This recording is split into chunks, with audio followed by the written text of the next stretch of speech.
Moi, je suis très content d'être là ce matin et j'ai la charge, non, je dirais plutôt la responsabilité ce matin de nous apporter la parole de Dieu. Et c'est une grâce pour moi.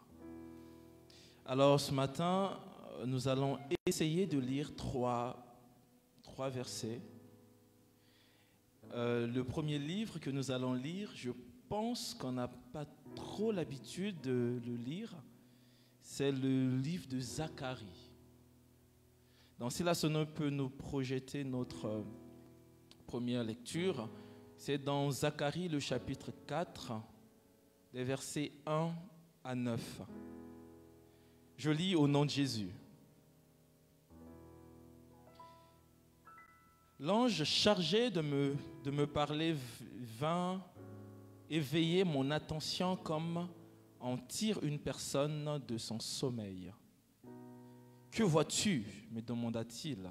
Je répondis. « Je vois un port-lampe tout en or avec un réservoir pour l'huile à sa partie supérieure. Il porte 7 lampes munies chacune de 7 mèches. 2 oliviers se trouvent à côté du réservoir, l'un à droite et l'autre à gauche. J'interrogeai alors l'ange chargé de me parler. « Mon Seigneur, que représente tout cela ? Ne le sais-tu pas » me demanda-t-il. Je lui répondis « Non ». Alors il me donna cette explication. « Voici ce que déclare le Seigneur de l'univers à Zorobabel. Ce n'est ni par ta puissance, là je pense que beaucoup se retrouvent, ce n'est ni par ta puissance ni par tes propres forces que tu accompliras ta tâche, mais c'est par ou c'est grâce à mon esprit. » Il ajouta, « Cette grande montagne est-elle un obstacle ? Zorobabel la planira. Il en extraira la pierre de fondation. Qu'elle est belle, s'écriera-t-on. La parole du Seigneur me fut encore adressée. Zorobabel a posé les fondements du temple et il en achèvera la construction. Deuxième lecture, c'est dans Luc, chapitre 24, verset 49. La Bible dit, « Et voici, j'enverrai sur vous ce que mon Père a promis. Mais vous, restez dans la ville jusqu'à ce que vous soyez revêtus de la puissance d'en haut. » Actes, le chapitre 1er, le verset 7. Mais la Bible va dire, « Mais vous recevrez une puissance, le Saint-Esprit survenant sur vous. » C'est ça? Non, c'est le verset 8, je pense. 8, pardon. Il dit, vous recevrez une puissance, le Saint-Esprit survenant sur vous, et vous serez mes témoins à Jérusalem, dans toute la Judée, dans la Samarie, jusqu'aux extrémités de la terre. Amen. Alors, nous connaissons certainement le livre de Zacharie. Nous l'avons certainement médité en passant. Et je suis certain qu'on ne revient pas dessus tout le temps. D'accord? Moi, personnellement, je suis conscient qu'il y a des fois, je ne passe pas dessus. Je peux passer dessus peut-être une fois l'année. Voyez-vous, quand peut-être on fait la lecture de toute la Bible, on revient dessus. Mais il y a quand même des briques qui nous restent. Il y a quand même des versets qui nous restent. À force de les méditer, nous avons un peu une image de ce livre de Zacharie. Alors, le texte que nous venons de lire est inscrit dans les visions que Zacharie va avoir. Zacharie, dans son texte, va avoir 8 visions. Et ce texte que nous venons de lire se situe à la 5e. C'est la 5e vision que Zacharie est en train de communiquer au peuple. Alors, pour nous mettre un peu dans le contexte, après la destruction du temple, le temple de Salomon, vous savez qu'il y a eu 3 temples. Il y a le temple de Salomon, il y a le temple de Zorobabel, il y a le temple d'Hérode. Le temple de Salomon et le temple de Zorobabel, c'est pratiquement les temples qui ont eu les mêmes dimensions. Certes que le temple de Salomon a été détruit par les Babyloniens, ils ont détruit, ils ont pillé. Et le temple de Zorobabel, voilà, a été reconstruit par Zorobabel et toute l'équipe qui vient derrière. Et après, il y a eu le temple d'Hérode qui construit un peu plus grand. Voilà, Hérode, c'est un marmailleur. Il s'est dit, bon, comme il n'est pas juif, il se dit, bon, pour me faire accepter des juifs, je dois leur construire un temple. Mais je dois laisser quand même un signe assez fort. Et c'est quoi ce signe? Il va construire un grand temple. Mais nous, ce qui nous intéresse ce matin, c'est le deuxième temple, le temple que Zorobabel va construire. Donc, Zacharie va écrire. Il va donner une prophétie. Et je vais mettre une parenthèse. Une prophétie est une parole, un message venant de Dieu pour nous annoncer l'avenir. D'accord? Ce n'est pas une parole de connaissance. Certes, ça vise le même objectif, fortifier, édifier, construire, mais la prophétie a plutôt un objectif de nous dire ce qui va venir. D'accord? Donc, Zacharie va parler de ce qui va venir. Et là, Zorobabel et son équipe, avec le sacrificateur Josué que vous connaissez certainement, celui qui s'est présenté devant le Seigneur dont la robe était sale, on a demandé, voilà, l'ange a intercédé ou Dieu a intercédé, Jésus, le Seigneur a intercédé et puis il a été sanctifié. Donc c'est de lui le sacrificateur qui travaille avec Zorobabel. Donc il commence la reconstruction du temple et après la reconstruction vient d'être interrompue. Pourquoi? Parce que quelques personnes ne voulaient pas, un peuple, les Samaritains ou un mélange de Samaritains ne voulaient pas, ou ils voulaient apporter une pierre, mais ceux qui construisaient ont dit non, on ne veut pas de votre aide, on va faire par nos propres forces, et ils se sont arrangés à ce que la construction puisse s'interrompre. Donc la construction maintenant va reprendre, et Dieu va se charger personnellement de dire à Zorobabel, écoute, ce n'est pas par tes propres forces que tu arriveras à construire. Ce n'est ni par ta puissance que tu arriveras à faire quelque chose. Dieu va dire à Zorobabel, si tu veux construire, s'il faut achever le projet, s'il faut finir ce qu'on a commencé, Zorobabel, ce n'est ni par ta force, ce n'est ni par ta puissance. Et il va dire à Zorobabel, tu sais c'est par quoi? C'est par mon esprit. Il dit à Zorobabel, c'est par mon esprit.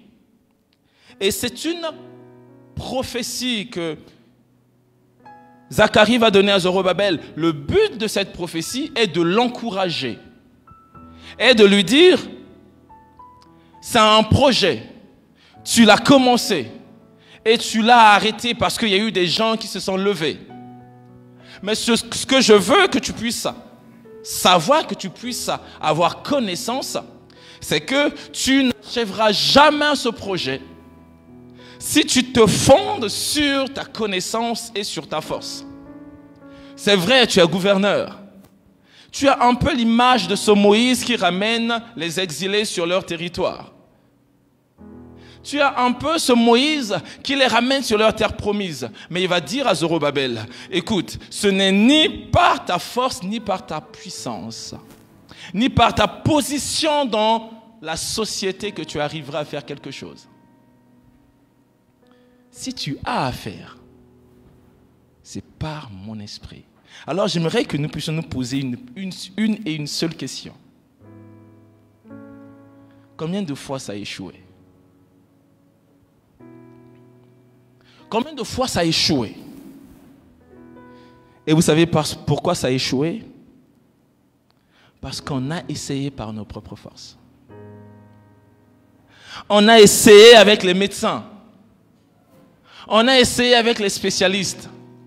On a essayé avec tous les hommes qui sont passés devant nous. On a vraiment essayé. Mais ça ne marche pas. Et ce matin, Dieu est en train de dire à quelqu'un, ce n'est ni par ta force, ce n'est ni par ton esprit à toi, ce n'est ni par ton intelligence, ni par ta sagesse, ce n'est aucunement par une capacité venant de l'humain que tu es. Il est en train de dire à quelqu'un ce matin, c'est par mon esprit que ces choses se feront.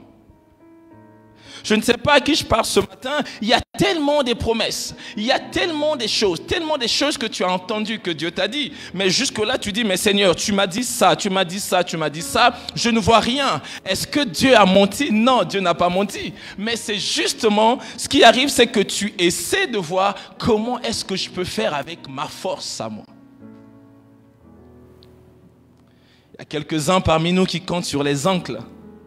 Quelques-uns qui comptent sur leur père, sur leur mère.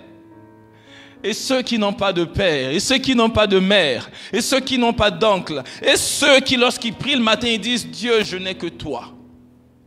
Et ceux, lorsqu'ils prient le soir, ils disent « Dieu, tu sais, là, si tu n'agis pas, c'est mort, je ne peux plus rien. Regarde la maison, personne ne paye. » Mais Dieu est en train de dire à quelqu'un, ça ne sera pas par ce monsieur. Ça ne sera certainement pas par ce diplôme. Combien sont diplômés, ils sont encore là et disent, Seigneur, c'est quoi la prochaine étape? Et je veux dire à quelqu'un ce matin, ça ne passera pas forcément par le diplôme. Seigneur, je n'ai pas de carte séjour. Ça vient d'expirer. Est-ce qu'on va m'embaucher sans carte séjour? Je vais dire à quelqu'un, c'est pas à toi. Celui qui a donné le projet en donnera des ressources. Celui qui a donné le projet en donnera des moyens nécessaires afin que chacune des paroles qui constituent ce projet arrive à l'exécution. Vous savez ce que j'aime avec Dieu? C'est qu'il peut donner un projet et laisser ce projet être combattu jusqu'à la dernière minute. Vous savez, à la croix de Golgotha, le diable a cru vaincre. Vous savez, quelquefois quand vous croyez que Dieu est en train de perdre, c'est qu'il est en train de gagner. Est-ce que sur la croix, il a perdu? Mais entre nous, on l'a cloué. Si on te cloue à la croix, c'est que tu as perdu. Les voleurs, ils ont perdu. Ils ont volé à leur tour. On va les pendre, on va les mettre sur la croix. Et Jésus va suivre la même route. On va le traîner, le Créateur, on va cracher sur lui.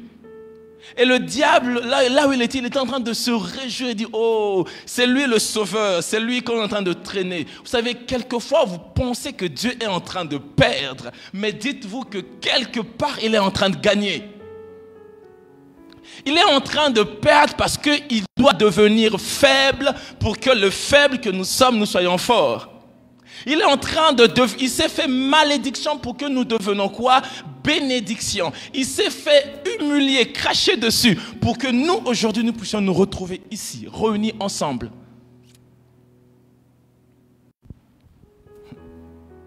J'ai appris une chose dans ma vie, de ne plus jamais compter sur un homme. Et Dieu va dire à Zorobabel, tu es gouverneur. Vous savez, quand quelqu'un est gouverneur, il est puissant. Sa parole pèse. Vous imaginez le gouverneur de Fès, un gouverneur, n'est-ce pas? Le gouverneur de Fès se met juste ici au carrefour. Les voitures vont s'arrêter. C'est lui le gouverneur. C'est lui l'autorité dans cette ville. Il a une puissance. Et Dieu va dire à Zorobabel, hey, ce n'est pas par tes capacités physiques. Ce n'est pas par ta situation dans la société, ta position dans la société. Il dit, hey, apprends à dépendre de mon esprit. Combien sommes-nous ici, disons à Dieu, pas moi, mais je veux ton esprit. Seigneur, je veux certainement faire. Je veux certainement entreprendre. Mais pas moi. Seigneur, je veux ton esprit. Et Dieu va dire, et j'aime la fin, il va dire, Zorobabel a poser les fondations du temple. Mais il va dire, il en achèvera la construction. Quelqu'un a commencé une entreprise. Quelqu'un a structuré son entreprise. Quelqu'un a commencé des études. Première année, deuxième année, la licence, ça commence à bloquer. Mais j'ai une bonne nouvelle. De la même manière que Dieu a dit à Zorobabel, il a posé les fondations et il en achèvera la construction. Et ce que Dieu a commencé dans ta vie, il en achèvera. Ça prendra peut-être une année sabbatique. Ça prendra peut-être 2 ans sabbatiques, je vous parle en connaissance de cause. Ça prendra peut-être 3 ans d'année sabbatique. Mais ce dont je suis certain, celui qui en a donné la promesse, on a la capacité de réaliser. Vous savez ce qui nous bloque dans nos têtes? C'est qu'on se dit que Dieu a forcément besoin de matériel pour réaliser la chose. Il n'en a pas besoin. Vous imaginez le jour où il a voulu créer toute chose. Il est allé chercher la parole. Et vous savez où il est allé chercher cette parole? En lui-même. Tout ce que Dieu a envie de faire, tout ce que Dieu a envie de créer, je veux dire, il trouve la ressource en lui-même. Il ne vient pas sur Facebook pour avoir des infos. Il ne part pas sur Google pour taper qui est papy. Non, non, non, non, non, non, non. Dieu n'a même pas besoin de Wikipédia pour tracer la biographie de quelqu'un. Il est lui l'auteur de toutes choses. J'ai envie de dire, il est lui le programmeur de toutes choses. Est-ce que quelqu'un croit que Dieu a suffisamment la capacité de changer sa vie maintenant? Est-ce que quelqu'un a suffisamment de foi pour dire, hey, Seigneur, je sais que tu peux le faire. Seigneur, je sais que tu peux le faire. Les chrétiens pensent qu'en étant chrétien, tu ne peux pas échouer. Non, mon frère. Tu vas échouer. Je t'annonce une bonne nouvelle. Tu vas échouer. Je dis bien échouer. Ça, échouer, c'est une conséquence du fait qu'on n'a pas travaillé comme il fallait. Mais tu n'es pas un échec. C'est 2 choses différentes. Je peux échouer sans être un échec. J'échoue pour prendre de la hauteur et avancer et reprendre. Zorobabel commence à construire. Il peut se dire, mais j'ai échoué la construction. Quand il a commencé la reconstruction, l'opposition s'est levée. Ça a pris 18 ans pour que Dieu vienne parler pour dire à Zorobabel, c'est pas par ta force, mais c'est par mon esprit. Ça a pris 18 ans pour qu'il reprenne la reconstruction. Ça a pris 18 ans.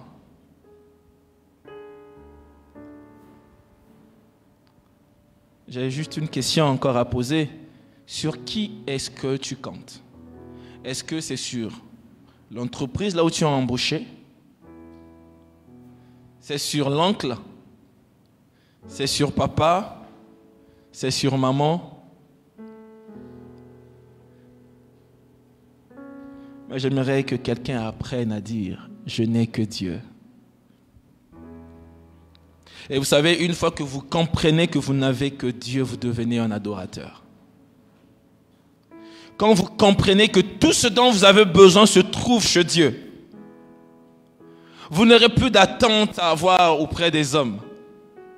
Les hommes sont importants, ils sont utiles, c'est vrai. Mais quand vous comprenez que tout ce que vous avez besoin dépend de l'esprit supérieur qui est en vous et de votre communion, de votre intimité avec Dieu, vous n'aurez plus les yeux braqués sur les hommes. Et chaque fois que vous aurez besoin de quoi que ce soit, vous irez dans sa présence pour dire, papa, papa, papa, regarde, j'ai besoin de ça et de ça.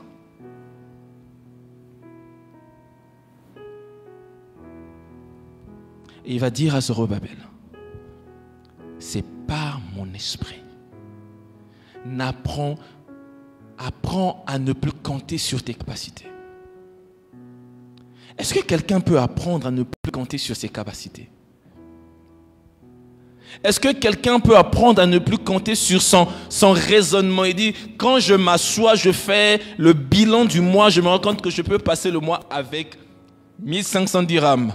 J'ai envie de dire à quelqu'un dans ce pays, il y a des gens qui ont passé le mois avec 50 dirhams. Sans pourtant manquer de quoi manger, ils mangeaient tous les jours. Comment expliquez-vous qu'il a eu à manger pendant tout un mois avec 50 dirhams? En fait, ce que j'ai envie de dire, lorsque Dieu invite Zorobabel à ne compter que sur lui, et il nous invite aussi à nous compter que sur lui ce matin, c'est pour nous dire, il a suffisamment de ressources pour prendre soin de nous ici, dans ce pays. Ici, dans cette ville, dans nos études, n'avez-vous jamais entendu quelqu'un vous dire, j'étais en train de devoir la scolarité et Dieu m'a surpris, j'ai fait mes examens, j'ai tout validé. Et l'argent est venu après. N'avez-vous jamais entendu ça?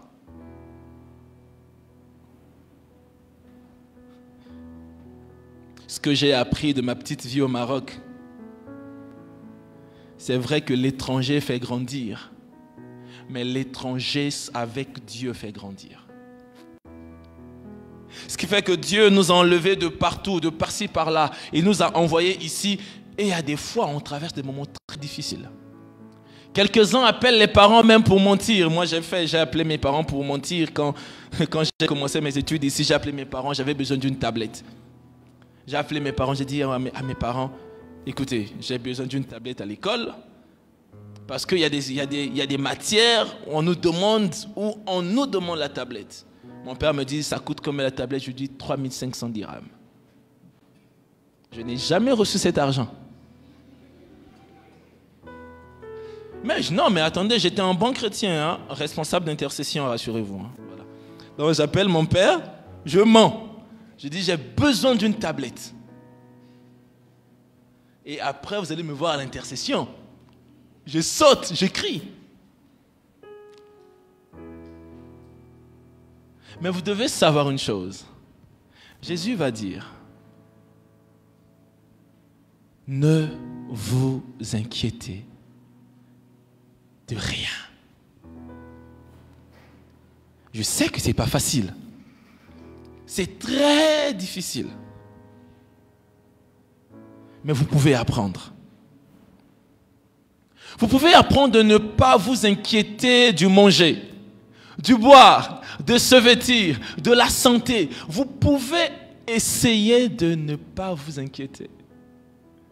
Parce que Jésus dit, si Dieu le Père, vous imaginez un peu, quelque chose comme les oiseaux, les arbres qui sont dehors, les fleurs des champs, il arrive à les vêtir, à leur donner de la couleur, il arrive à donner du goût à l'eau, il arrive à donner le soleil. Qu'est-ce qu'il ne fera pas pour vous? Mais je sais juste une chose, qu'on est des humains et on veut tout contrôler. Mais je veux dire à quelqu'un ce matin, apprends à compter que sur Dieu. Apprends à ne compter que sur Dieu. Mais j'aime Jérémie. Jérémie est en train de dire une chose très importante. Jérémie 17, 5 à 8, il va dire ceci. Ainsi parle l'Éternel. Maudit soit l'homme qui se confie dans l'homme.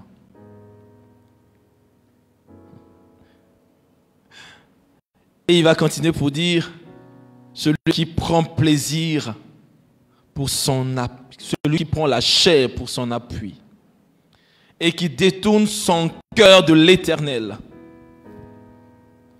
Mais il ne va pas s'arrêter là, il va continuer, il va dire, il est comme un misérable dans le désert. Seigneur, je ne veux pas être comme un misérable. Non. Il dit, il est comme un misérable. Il ressemble à un misérable. Il ne voit point arriver le bonheur. parce qu'il compte sur l'homme.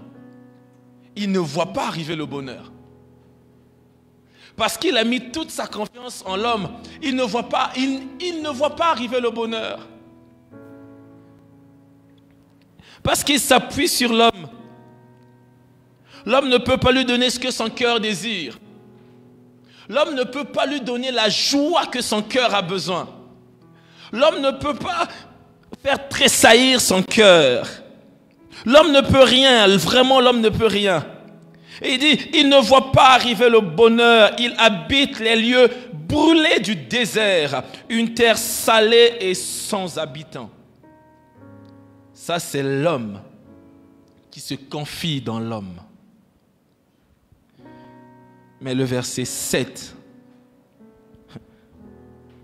ça c'est nous, hein? Ça c'est nous qui comptons sur le Seigneur. Et il va dire, béni soit l'homme qui se confie dans l'Éternel. Et dans l'Éternel est l'espérance. On va d'abord mettre une pause ici.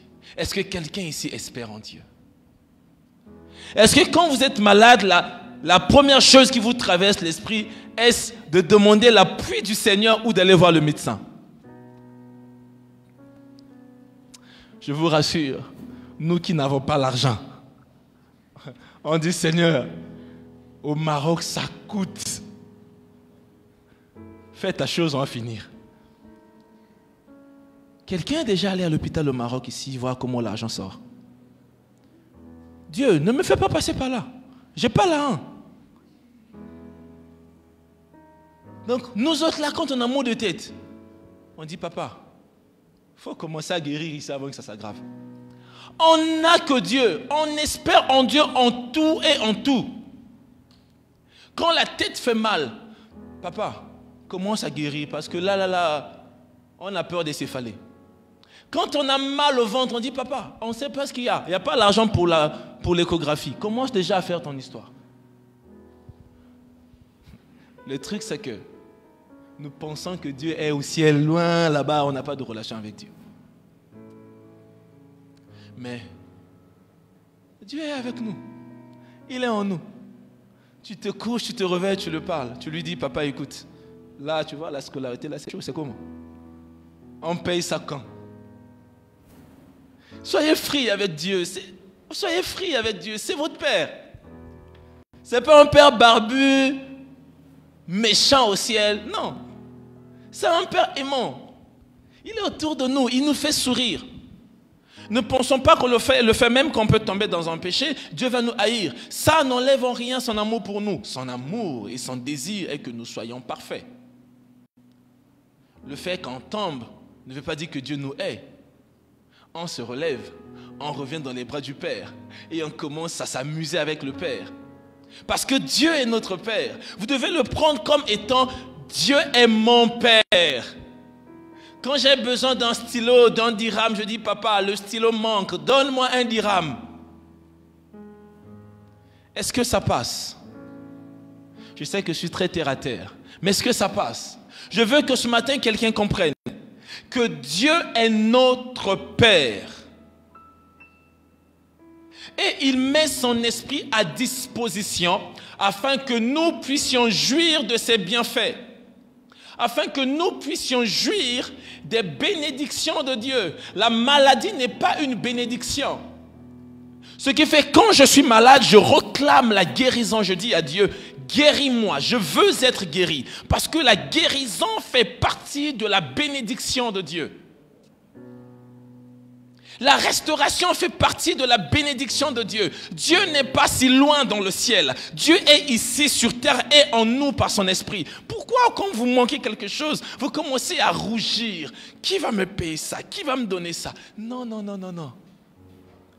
Quand vous n'en avez pas, demandez. S'il vous en donne, rendez grâce.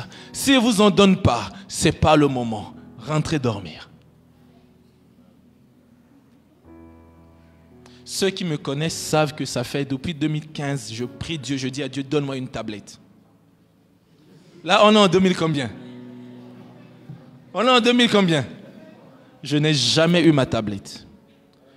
Mais vous savez ce qui s'est passé? J'avais reçu des amis une fois à la maison. La bêtise que j'ai eu à faire, j'ai remis une bouteille de Sprite. Quand j'ouvre la bouteille de Sprite, le jus tombe sur mon PC. Carte mémoire bousillée. J'ai dit, hé, Seigneur, c'est quoi cette affaire? Tu sais, pour acheter le PC, il me faut 3 mois de galère. Et j'ai des examens qui s'approchent. Je ne peux pas me permettre de manquer de PC. Et Dieu me dit, quelqu'un te donnera un PC. Clair comme ça, il me dit, quelqu'un te donnera un PC. Moi j'ai dit, ah ça m'est pensé. Rien. 2 semaines était beaucoup. J'avais un nouveau PC HP i5 que je ne pensais pas m'acheter. J'ai dit, ok. Le PC est venu sans même que j'ai pris. Et la tablette.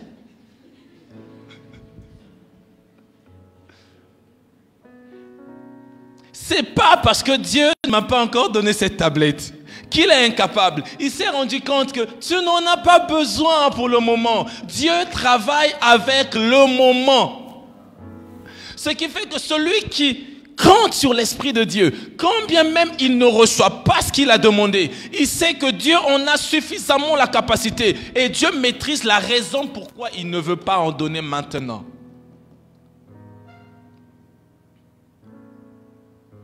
Dieu maîtrise la situation, les amis. Il maîtrise. Et des fois, nous croyons, quand on te dit, mon frère, ne parle pas là-bas, tu dis, je maîtrise. Non, non, non, non, non. Il y a quelqu'un qui maîtrise mieux que toi. Il y a quelqu'un qui maîtrise les contours, les entrées, les sorties. Il maîtrise tout. Mais nous, des enfants rebelles, on est trop têtus. Quand Dieu te dit ne fais pas ça, tu dis oh papa, je maîtrise. Non, pas dans cette relation. Non, non, non, le boss, je maîtrise. Ah, tu maîtrises. Tu vas bien maîtriser. Mais je veux que quelqu'un comprenne. Dieu n'est pas si loin au ciel. Dieu est présent en nous. Ça peut peut-être choquer quelqu'un, mais Dieu n'est pas resté au ciel sur son gros trône avec sa barbe blanche, ses gros lunettes pour nous voir du ciel, pour dire ne fais pas ça, ne fais pas ça. Dieu est sur terre en nous par son esprit. Ce qui fait, quand j'ai besoin de mon Père, je lui parle comme si je parlais à un ami en face de moi. Et cela nous invite à quoi? À une vie d'intimité. À dire à Dieu, quand bien même je n'ai pas beaucoup prié, je t'aime. Seigneur, tu sais que je t'aime. Tu sais que ma chair, elle est faible. Tu sais que parfois j'ai envie de faire, mais je ne peux pas faire. Dieu nous connaît mieux que nous-mêmes. Quand tu ne peux pas prier, pourquoi tu ne dis pas à Dieu, aide-moi par ton esprit à prier? Seigneur, je ne peux pas jeûner. Tu vois, à l'église, on a décrété 40 jours de jeûne. Non, non, non, moi, je ne peux pas jeûner. Si tu ne m'aides pas, je ne jeûne pas. En dialogue. Qui nous a appris que Dieu est aussi loin qu'il n'est pas près de nous? Si vous devez retenir quelque chose de mon message de ce matin, sachez que Dieu n'est pas seulement assis sur son trône au ciel. Il est en nous, parmi nous, et on peut dialoguer avec lui.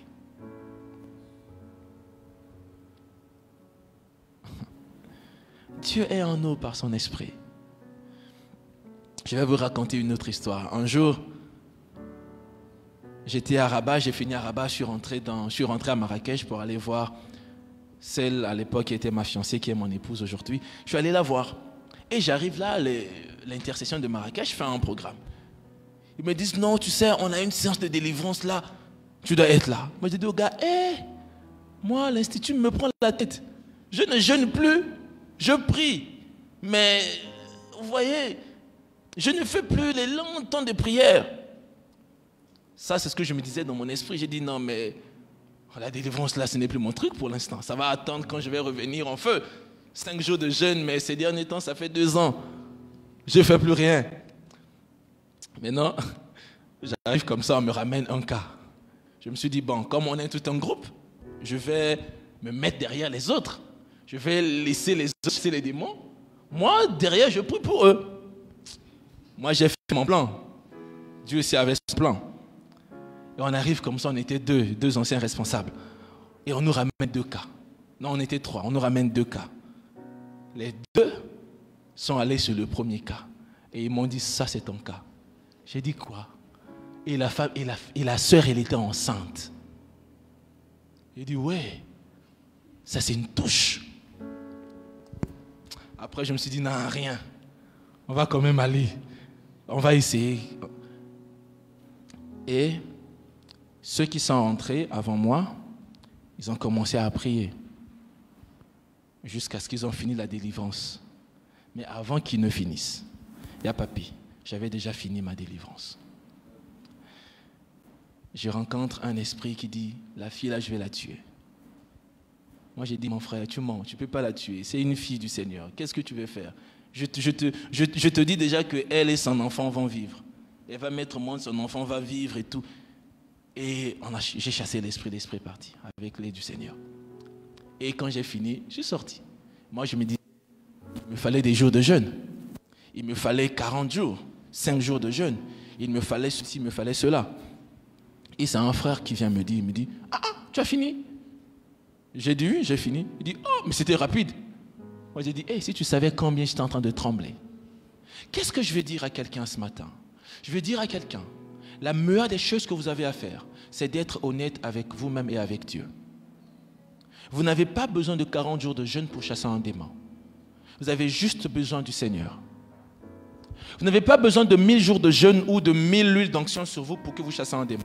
Vous avez juste besoin d'avoir votre intimité avec le Seigneur. C'est tout ce qu'il vous faut. Et Dieu va dire, tout ce que Zorobabel a à faire, c'est de compter sur son esprit. Pour accomplir tout ce que Dieu veut que vous puissiez accomplir dans vos vies, vous n'avez pas besoin de beaucoup de choses. Vous avez besoin premièrement de Dieu. Rien ne vous garantit qu'après vos études, vous aurez du boulot.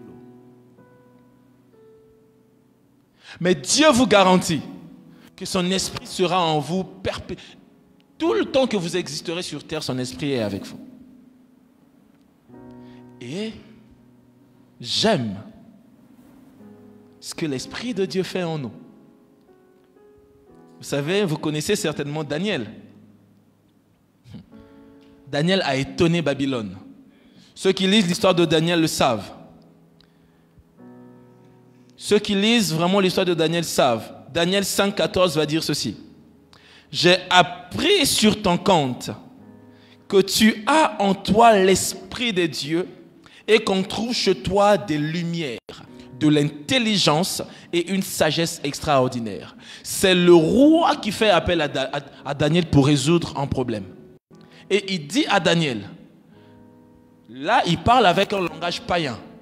Quand il dit tu as l'Esprit de Dieu, parce que lui il parle un langage païen, il croit à plusieurs dieux. Donc pour lui, c'est l'Esprit des dieux. Donc il parle des dieux au pluriel parce que lui, il est païen. Il croit à plusieurs dieux au même moment. Mais nous qui connaissons Daniel, nous savons que l'Esprit qui était en Daniel, c'est l'Esprit de Dieu. Et lui, le roi, il va dire, j'ai appris. Où est-ce qu'il a appris? Parce que quelque part déjà, Daniel avait déjà fait des preuves. Mais en Daniel réside l'Esprit de Dieu. Et il est à Babylone. Vous ne savez pas combien d'intellectuels sont à Babylone et combien d'hommes mystiques sont à Babylone. Mais le roi dit, j'ai appris qu'en toi il y a l'Esprit de Dieu et que tu as une sagesse et une intelligence. Il dit, tu as des lumières.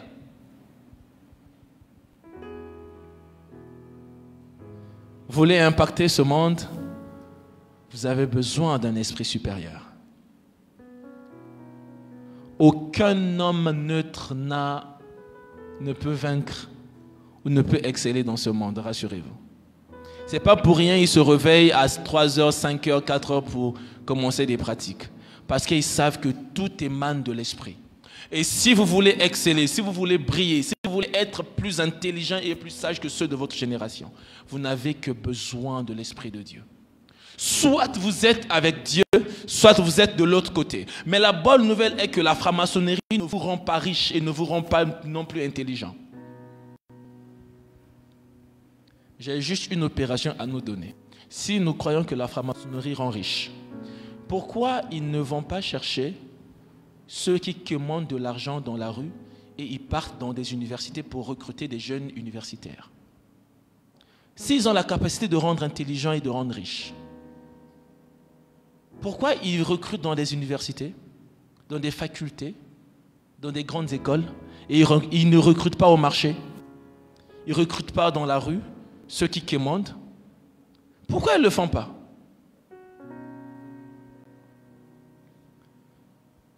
Parce qu'ils lisent l'avenir. Ils voient. Et ils savent que ici, si on arrive à corrompre ici, c'est de la bonne marchandise. Lui, il ne fait que commander, il n'a rien. On n'a pas besoin de lui.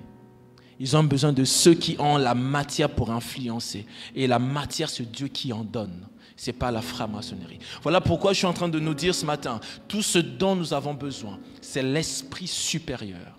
C'est l'esprit de Dieu. Comme Daniel l'a fait. Le roi vient le chercher. Il envoie les gens le chercher. Il a dit, j'aurais appris qu'en toi résident des lumières. Il dit, en toi il y a de l'intelligence, une sagesse extraordinaire.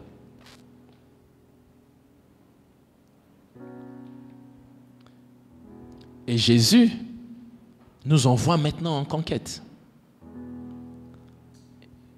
Et il dit, les gars, j'ai un bon projet. Mais vous ne pouvez pas accomplir ce projet seul. Il faut que je vous donne une partie de moi. Il faut que je vous donne une substance. Quelque chose qui va vous aider dans la conquête. Luc 24, 49. La Bible dit, c'est Jésus qui parle, il dit, et voici, j'enverrai sur vous ce que mon Père a promis. Mais vous, restez dans la ville jusqu'à ce que vous soyez revêtus de la puissance d'en haut. Ce que Luc, ou ce que l'auteur de l'évangile de Luc appelle puissance d'en haut, Acte 1:7 va le définir très clairement. Il va dire, mais vous recevrez une puissance. Et cette puissance, il va dire, le Saint-Esprit survenant sur vous. Et vous serez mes témoins à Jérusalem, toute la Judée, la Samarie, jusqu'aux extrémités de la terre. Vous ne pouvez en aucun cas conquérir la ville de Fès, des villes aux alentours, si le Saint-Esprit n'est pas. C'est quasi et mission impossible que vous puissiez faire quoi que ce soit sans le Saint-Esprit. Et Jésus le sait très bien. Il dit, il vous faut de la matière. Il vous faut une substance que le monde n'a pas. Et cette substance marquera la différence entre vous et le monde. Et vous savez pourquoi aujourd'hui il n'y a pas de différence? On est tous pareils. On part à la fac, on étudie comme tout le monde. Vous croyez que votre Saint-Esprit ne suffit que pour parler en langue à l'église? Quand nous allons dans nos facs, on prend le Saint-Esprit, on le met dans la poche. Ouf. Il dit, ici c'est la raison qui parle. Toi, reste d'abord dans la poche. On va sortir à l'église et on va commencer. Non, il est partout. Et il doit être utile partout. Vous devez le questionner partout. Il renouvelle votre intelligence et il vous donne ce que le monde n'a pas. C'est l'esprit de sagesse, d'intelligence. Il a tout ça en lui et il vous communique ça et vous devenez excellent. Le Saint-Esprit ne nous fait pas seulement parler en langue. Il ne nous fait pas seulement prier. Il nous apprend à jouer aux instruments, à être meilleurs que ceux qui sont dans le monde. Il nous apprend à parler, à être meilleurs que ceux qui sont dans le monde. Il nous apprend à créer, à être meilleurs que ceux qui sont dans le monde. Il nous apprend à entreprendre et à être honnête, à marquer la différence. Et quand les gens viennent vers toi, ils disent que mais toi, en fait, vous avez tous la même chose. Mais toi, tu as quelque chose. Je ne sais pas. Vous savez, le monde ne peut pas expliquer. Ils ont pas des mots appropriés pour dire ce qu'ils comprennent. Mais ils disent, mais je vois quelque chose en toi, mais je ne sais pas. Il y a une différence entre ta manière de parler et leur manière de parler. Il y a une différence entre ta manière d'entreprendre et leur manière d'entreprendre. Eux, quand ils donnent des prix, ils exagèrent. Mais toi, il me semble que tu es honnête. L'épicier de mon quartier, je suis allé acheter un truc un jour. Le gars me donne la monnaie en surplus. Je prends l'argent, je dis Brahim, mais tu m'as donné en surplus. On n'était pas encore bons amis. Je dis, mais tu m'as donné en surplus. Il dit, il montre. Je lui donne comme ça 100 dirhams en surplus. C'est 100 dirhams dans une épicerie. C'est beaucoup pour lui. Il dit, mon ami, je vous jure, depuis ce jour, on est devenus bons amis. Depuis ce jour, on est devenus bons amis. Je peux aller chez lui, je dis, Brahim, écoute, je te donne l'argent demain, donne-moi tel truc. Mais il dit, toi, mon ami, prends demain. On est devenus bons amis. Quelqu'un te donne 100 dirhams dans ce pays, comme ça, tu galères, il te donne 100 dirhams comme ça en surplus. Mais mon frère, le monde va dire, oh, mon frère, on passe d'abord ici, on mange ça. Hein? Donc, mais il doit y avoir la différence. C'est ce que Paul est en train de dire. Ne vous conformez pas au monde présent. Et j'aime beaucoup ce verset de Paul. Ne vous mettez pas dans le moule du monde présent. Mais il dit, mais au contraire, soyez renouvelés. Que votre intelligence ne fonctionne plus comme le monde. Ce n'est pas parce que tout le monde porte pantalon jean déchiré que toi aussi tu vas porter pantalon jean déchiré. Ce n'est pas parce que tout le monde mange avec la main gauche, tu es obligé de manger avec la main gauche. Il dit, vous, ne vous mettez pas dans le moule de ce monde, mais au contraire, soyez transformés. Et par votre transformation, il faut que le monde voie la différence. Si je suis chrétien et que je vive la vie de ceux du monde, qu'est-ce que je vais leur dire de ma foi? Ils vont dire, toi, ah mon frère, arrête tes blagues là, quoi. Toi tu pries. Nous tous on fait les mêmes choses là, toi tu pries. Mais c'est possible. C'est possible. Et ces choses sont possibles que lorsque nous comptons sur l'Esprit de Dieu. Est-ce que ce matin nous pouvons prier? Est-ce qu'il y a quelqu'un ce matin qui veut dire à Dieu, c'est vrai que quelquefois je ne compte pas sur toi. C'est vrai que quelquefois je compte sur mon père, sur ma mère, sur ma tante. Quelquefois je compte sur le médecin. Mais ce matin, apprends-moi à compter sur toi. Seigneur, ce matin, apprends-moi à compter que sur toi. La bonne nouvelle est que quand tu comptes sur Dieu, il te donne sa paix. Il te donne sa paix. Ah,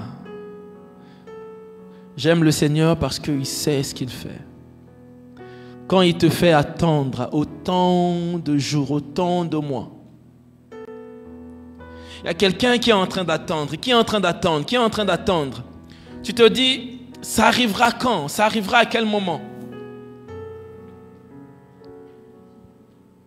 Je veux juste te certifier que ça arrivera. Ça arrivera, le temps est fixé et ces choses arriveront. Quelqu'un qui veut abandonner, c'est dur au niveau du boulot, c'est dur dans ta foi.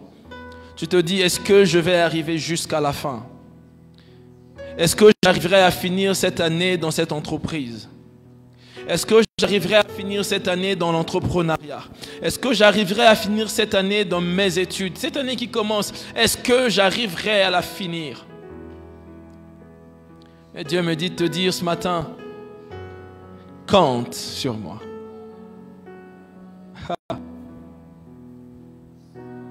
Est-ce que quelqu'un peut prier ce matin? Est-ce que quelqu'un peut prier ce matin?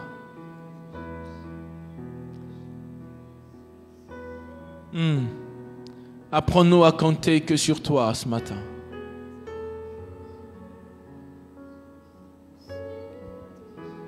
Yes. Yes.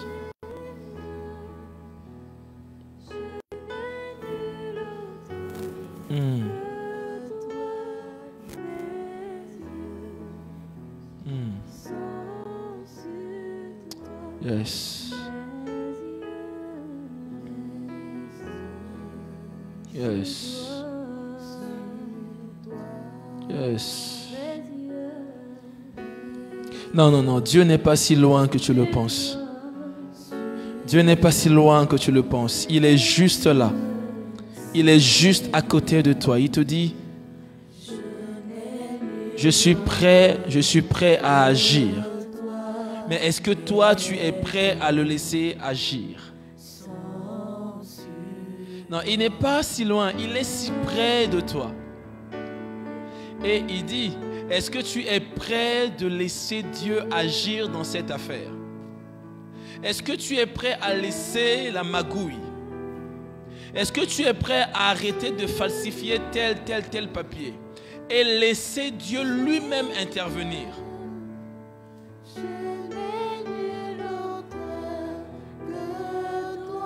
Nous autres qui n'avons que Dieu,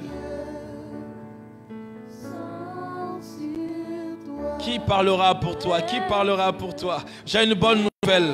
J'ai une bonne nouvelle ce matin. C'est que Dieu parlera pour toi. Dieu parlera en ta faveur. Dieu parlera pour toi. Il mettra ton nom dans des bouches. Il mettra ton nom dans des bouches. Et les hommes et les femmes parleront. Et c'est Dieu qui serait en train de parler de toi. Non, je n'ai que toi. Ah.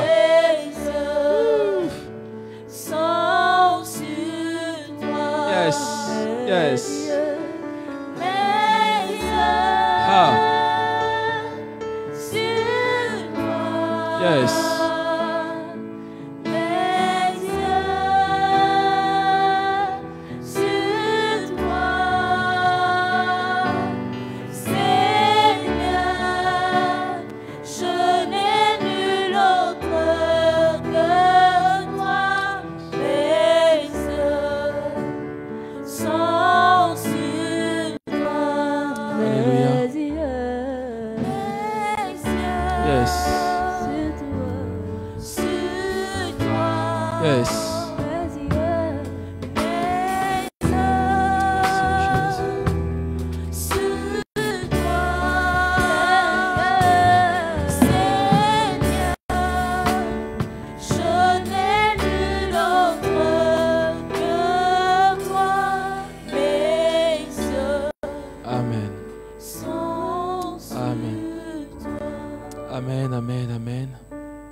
Est-ce que nous pouvons nous lever pour prier, s'il vous plaît?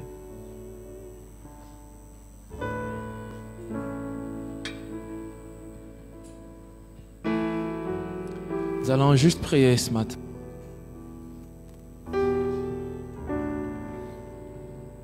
Et je veux juste que tu dises à Dieu, je veux te faire confiance. Je sais que ça sera difficile d'en faire totalement, mais je pense que tu peux m'apprendre à te faire confiance. La bonne nouvelle est qu'avec Dieu, on peut tout apprendre. Même à lui faire confiance, on peut apprendre. Et ce matin, il est capable de guérir, de restaurer, de commencer ce processus de guérison, de relèvement. Il suffit juste que tu dises à Dieu, je veux apprendre à te faire confiance dans tel domaine de ma vie. Et dans tous les domaines, j'ai besoin de toi. Est-ce que quelqu'un peut prier avant qu'on finisse? Seigneur, nous voulons te faire confiance. Apprends-nous à te faire confiance. Seigneur, quand bien même nous savons que humainement, nous savons que c'est difficile, que nous lâchons prise. Nous savons qu'humainement, c'est difficile que nous lâchions prise. Mais voilà pourquoi nous venons à toi ce matin. Ce midi, nous venons à toi. Nous venons te dire, papa. Papa, papa. Quand bien même quelques-uns ont du mal à t'appeler papa. Oh, que ce discours change dans nos bouches. Parce que tu es notre Père, tu es notre Père. Celui qui vit dans les cieux. Celui qui réside dans les cieux. Et qui nous fait grâce sur terre. Merci papa, merci papa. Apprends-nous à ne compter que sur toi. Dans notre santé, apprends-nous à ne compter que sur toi. Dans le travail, dans nos études, apprends-nous à ne compter que sur ton esprit. Car tu as dit à Zorobabel, ce n'est ni par ta force, ni par ta puissance, mais c'est par mon esprit. C'est par mon esprit que tu peux faire toutes ces choses. C'est par mon esprit. Et tu lui as dit que les mains de Zorobabel ont fondé, ont posé les fondations du temple. Et il en achèvera la construction. Merci Seigneur, parce que tu achèves dans la vie de mon frère, de ma sœur, ce que tu as commencé. Et en ce jour, je prie que ce processus de guérison commence dans la vie, dans le corps de ma sœur. Au nom de Jésus, Père, que ce matin, que ce processus, que cette guérison soit complète et parfaite. Que ce processus de restauration soit complet. Que ce processus soit complet. Que ce processus soit complet. Alléluia. Au nom de Jésus. Amen. Amen. Est-ce que quelqu'un est béni ce matin? Amen.